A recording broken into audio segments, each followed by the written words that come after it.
If you've got silver hair like mine, you might also feel like the world's racing ahead while you're 3 steps behind. I mean, I feel like that, and I've got a YouTube channel. But here's something that you may not know.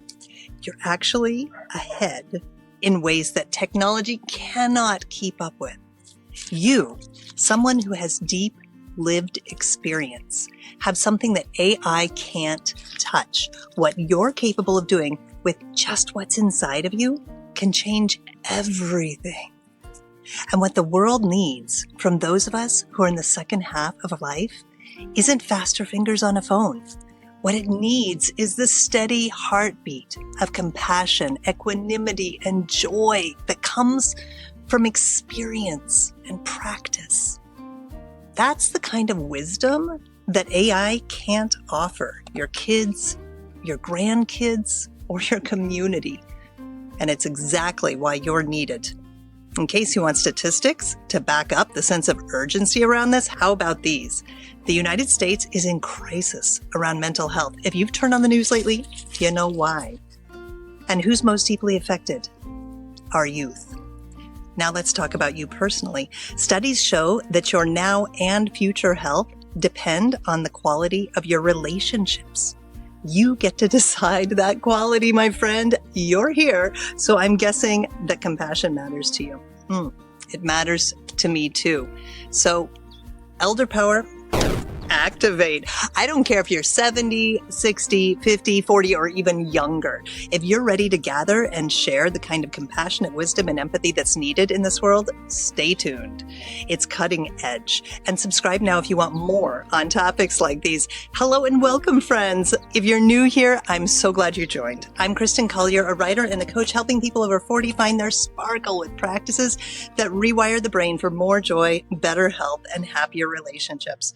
I co-wrote a book on compassionate communication that's being translated into 5 languages. Why am I telling you that? Because I want you to understand that the world is hungry for compassion, not just here, everywhere. And it's also hungry for joy. Did you notice? And it's looking for you because you bring a unique perspective that comes from what you've weathered and what you've thrived through in your lifetime. Your experience, your care, your compassionate support can be a gift to so many. In this video, I'm going to tell you about 3 things that you can do to bring compassion, peace, and joy to a world in chaos. And here's the secret. When you home in on how to bring these to others, you'll experience them first in yourself. So here's what we'll talk about. How to find joy and purpose in all you do, helping others to do the same. How to see beauty and wholeness in yourself and others. How to calm the waters when things go sideways. I want to say that none of these skills is a one and done. They're practices that I reach for and aspire to day after day. I'm sharing my practice with you, not my perfection, and not in hopes of your perfection, unless we define perfection as the ability to embrace the world in all of its imperfect beauty. Because in the famous words of Leonard Cohen, there's a crack in everything. That's how the light gets in. But let me assure you too, that these practices are life-changing. A community of people from all over the world work with me once a week, and I see how their lives are transforming. I see family relationships healed. I see addictions pushed aside, bodies, minds, and hearts recovering from stress, illness, and abuse. Where before there was despair, now there is joy, and that joy ripples outwards. It's empowered and empowering. By the way, I'm including you in our joyful community today by sharing a story at the end of this video. It's called Finding My Inner Elderhood, and it's in the newsletter that I just sent out to my crew. More on that later. Are you ready for those strategies? Here we go. Number 1, find joy and purpose in all you do, helping others do the same. I'll give you an example. On a hot day in July, my cucumber bush was going berzonkers. I got out there at 7 a.m. and I harvested half a dozen or more. I think it was like 9 cucumbers before the heat made them bitter. It could have felt like a chore. It could have been stressful. to fit this in, to figure out what to do with this fruit. Instead, I was focused on the needs I was meeting, and then it became an event. I decided to take said cucumbers up and down the street barefoot in my cutoffs and tank top before 9 a.m. My neighbor's doors were mostly open. They're cooling things off before the heat came in. And I shared this bounty, my own and that of my extraordinary cucumber plant, with joy. People were stoked. They did not expect a cucumber before breakfast. And each one told me how they were going to eat it. One said they were going to eat it with lox, another with tomato, and someone else wanted it lightly pickled. I'm getting hungry just thinking about it. One neighbor tried to discourage me from bringing a cucumber to another neighbor because they were in a bit of a feud, but the goodwill could not be stopped. Cucumber love was on the spread. And guess what? It lit up the neighbor that I'd been warned about. And then the first neighbor had to laugh. Sometimes it's good to be wrong. I dashed around delivering the goods to anyone who'd received them. Bonds deepened, peace was made, and all because I found joy and purpose in what I felt I had to do. Could you find purpose in what you do today? Could you find joy in the food that you make for yourself and others? Could you appreciate the beauty that you see in your refrigerator or your garden, pausing to let it soak in? Bounty. Pause. Feel it. When you pause, you can really feel the joy. Sometimes people gloss over that feeling part too quickly. We might listify our gratitudes without stopping to feel them. Oh, tomatoes, cucumbers. I'm grateful for the trees, the birds. Pause. Feel the joy of the needs that are met and take whatever you're doing to the next level. Cucumbers. Tomatoes. Oh my gosh. I love that feeling. So maybe you have to walk to the post office today. I do. I have something to mail to my son. I could just walk to the post office and be like, I'm just walking to the post office, getting this done, right? But I have another option. I can walk to the post office to deliver this to my son, to send this his way. And in that sending, I can bring so much love. I can bring so much love to that. You feel it? Every moment that I feel that love, that joy is a gift to me and a gift to others. When we focus on what need we're meeting, because everything we do is an attempt to meet a need, we can lean into that. We can appreciate it. It feels much better than complaining. And that joyful vibe that you cultivate will light up a room. When you appreciate, others do too, naturally. So there's number one. Find the joy and purpose in all you do, helping others do the same. Number two, see the beauty and wholeness in yourself and others. This one isn't always easy. My mom, for example, didn't get it down on the regular until she was in her last weeks of life. In her last month, she told me, Chris, it doesn't help to get mad. I was like, whoa, is this my mom? But that was just the beginning, because in the coming weeks, she learned to see beauty in everything, and it rocked my world. Here's an example. You can picture this. My mom is lying in bed, bird-like and tiny, after 3 months of intensive chemotherapy. I'm sitting beside her, and I want to do anything I can to make life easier. I hear my 4- and 6-year-old coming in the front door loud, kicking off their boots, and I cringe inside because my mom's found my kids to be a bit too much at times. They're noisy, and I stand up to quiet them. But then I notice a smile creeping over my mother's face. I hear my eldest son knock something over, and it crashes. He's talking a mile a minute, and Mom laughs softly, closing her eyes. He's just precious, she says. In that moment, I feel her warm acceptance of my son. I feel her acceptance of me as his mom. I even have the sense that she sees herself in him, and it closes the loop. It's more than acceptance. I feel her embrace, her love. Instead of seeing him or me or the situation is wrong or broken. She feels the aliveness of all of it as a whole. At the edge of death, my mom sees the wonder of life through my child. And then I do too. She felt it, she lived it, she savored it. And that moment healed so much in our relationship. Just a week before she passed, we experienced peace and love together. I hope you've had an experience like that too. A coming together, even at the end, can have such sweetness. So where in your world could you shift how you're seeing something so you can focus on what can be loved in it rather than on how it's deficient? Could you see the beauty in a park or a natural space rather than focusing on the litter? Could you appreciate your neighbor's flowers instead of being irritated about where they park their cars? Can you put your attention on how people are trying and improving rather than where they've failed? I tell my students it's like a buffet. The things you don't like don't disappear from the table just because you put your attention elsewhere. If you focus on what you do like, you can always look again later at what you don't. They're not going to go away. What will go away is the amount of time that you feel awful about them, the amount of time you feel powerless. When you put your attention on something you enjoy, you refill your tank. You feel whole, and you begin to see the world as less broken. How does that happen?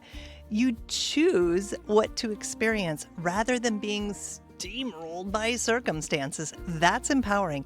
And all that empowering and the good feelings that come from focusing on wholeness and joy give you more energy and clarity when you revisit the things you didn't enjoy. And I'll tell you a secret, sometimes they do just go away. But when they don't, you approach them differently. If you want to. Joy seriously helps.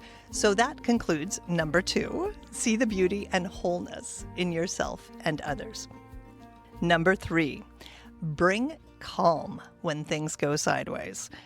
Notice I didn't say calm everyone down when things go sideways. Trying to make others do things is not staying in your lane. What you can do is be calm and bring calm to a situation. Here's an example. Not here, though, of course. This is an example of love, though, that's for sure. My last job was for a nonprofit, and we had an auction once a year. A lot of our money came from that. Okay, now picture this. It's the day before the auction, and the director passes me in the hall. She looks totally frazzled. "Hey, Amy," I say. "Oof, you are holding all the pieces today, aren't you?" Notice that little bit of empathy that I give her there. I let her know that I see her in the near overwhelm. I don't minimize it or dramatize it, just you're holding all the pieces. "Oh, I am, Kristen," she says, her shoulders softening. It feels good to be seen. "I'm so nervous that I'm forgetting something. I don't know how it's all going to come together." I sit up and I breathe deeply. What I'm about to say is half prayer and half reassurance. In my work, I call this practice priming. You can see more about it in my other videos or drop me a note in the comments if you want in on a freebie I'm developing on this topic. Here's what I say. Amy, your heart is in this through and through. The people around you see it. They see your commitment, and that commitment reminds them of what this auction is for. People feel such joy in contributing all those items to the auction. And tomorrow night, when folks go home with all they've bought, knowing that they've helped, there's joy in that too. And the best part is that when everything's said and done, our organization is going to grow and serve more kids than ever before. And that's what everyone wants. And I see it happening with joy and grace. So much better than commiserating or telling her, "You've got this." This prime, it helped Amy to get back back inside of her dream, to feel what juices her up about the auction.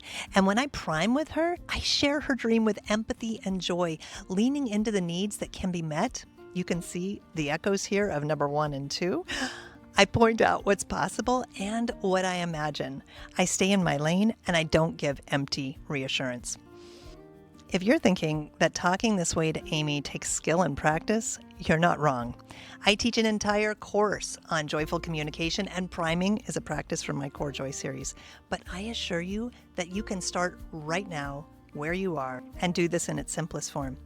Use I statements. Feel into what you'd like to see happen and say how you imagine it happening. For example, I imagine you having such a wonderful time on this vacation. You could also point out what needs you see being met, like this. I love that you're going to be connecting with friends and family in such meaningful ways. The universal needs there are connection and meaning. It feels good to imagine these needs being met. And you can make a wish for them too. I wish you easy travels and sweet adventure. If what I'm saying is feeling good to you and you want to just soak it up like a sponge, subscribe to my videos, sign up for my newsletter, and I also teach a once-a-month Joyful Writers workshop that's free the first time you come. I'm not telling you that to sell something. I'm telling you because if you're still watching this video, I know you're invested in being the change you want to see in the world. And I'm showing you one easy way to do it. I'm staying in my lane. Now finally, here we are with the storytelling I promised you. This story went out in the newsletter today with some other sweetness too. If you want a little joy like that in your inbox, sign up at callyourconnections.com. Or if you have some friends who could really benefit from thinking about elderhood this way, I invite you to share this video. Spread the joy. Are you ready for this story? Get comfortable. Finding my inner elder. What does it mean to be an elder? I ask this question of me, and I ask this question of you. I'll be honest. Despite a full head of silver, it's something I'm just beginning to wrap my arms around. I didn't have it modeled for me much as a child. Kids sat separately at their own table. Children were to be seen and not heard. I watched what my parents watched on TV, crabby Archie Bunker and supplicating Edith. I didn't want to get old. But we don't get elder status just by aging. I'm sure of it now. It can happen to the old and sometimes to the young. We find our way there by encountering things that don't make sense and then coming to accept them. We learn to live life fully by nearly dying. We discover what it means to love by losing what we care for. Being an elder is a choice, a practice. It's easy to drift into anger, despair, and powerlessness by watching the headlines. Herd mentality. Your mood, your life chosen for you. Helpless and hopeless. I'm taking a different path. Here's how I live my elderhood. I care for my body and my mind in ways I wish I'd started sooner. Making this a priority, I send a message to those in their first half of life. Your body and being are important. When I care for myself, I care for others too. There are fewer messes to clean up that way. Prioritizing self-care reshapes the culture of rushing and to-go cups. Instead, there's a point of choice, freedom, and responsibility. That's huge. I create my elderhood as I go. My greatest work is yet to be done. I will retire between tasks, in gaps where I restore my mind and heart, between cycles of learning. I share my way with joy. Being an elder, I see the beauty in me and reflect back to others the beauty I see in them. It's a path of goodwill. I daily polish my lens so that this beauty is clearer. When I'm tired or hungry, I take a break to find what I need and make my way back. I do this not only for others, but for myself. Caring for one, we care for all. No one knows what I need like I do. I commit to this path, trusting that you will point out when I stray or fall, because I will. I look forward to picking up the pieces and starting over when I do. I will learn to fall and recover better by the day. I will find my way again and again to seeing the wholeness in all of life. May my heart be open, and may I ever turn toward the light. Thank you so much for watching. It is a joy to share this path with you. We'll see you next time.